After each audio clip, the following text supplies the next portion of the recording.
L'équipe des fiches pratiques du droit de la formation vous propose ce rendez-vous régulier sur un sujet d'actualité du droit de la formation.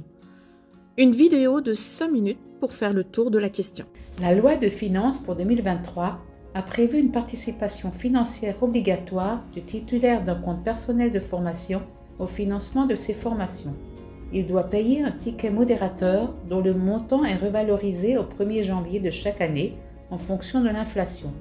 Pour 2025, ce montant est de 102,23 €. Certaines personnes sont exonérées de cette participation. Les demandeurs d'emploi, les salariés bénéficiant d'un financement par l'employeur ou l'OPCO.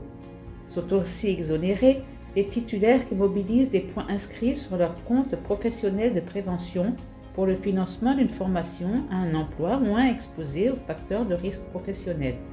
Est aussi concernée la personne qui fait usage de l'abondement octroyé en raison d'une incapacité permanente supérieure ou égale à 10% après un accident du travail ou une maladie professionnelle.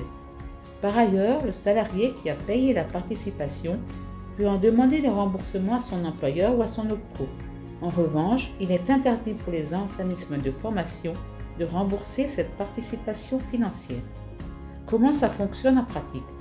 La participation financière est automatiquement prise en compte lors de l'achat de la formation sur la plateforme Mon compte formation.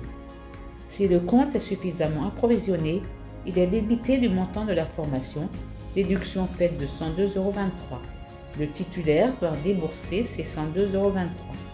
Si les droits du salarié sur son CPF sont insuffisants, deux cas sont à distinguer. Si le reste à charge initial est inférieur à 102,23 €, le titulaire doit payer le ticket modérateur de 102,23 €, le solde restant acquis sur son compte. Exemple, un salarié a 1 000 € sur son compte, il achète une formation à 1 050 €, il doit payer 102,23 € de participation, les 52,23 € non utilisés restant sur son CPF pour un prochain achat de formation. Si le reste à charge initial est supérieur à 102,23 €, le ticket modérateur est compris dans la somme restante à payer.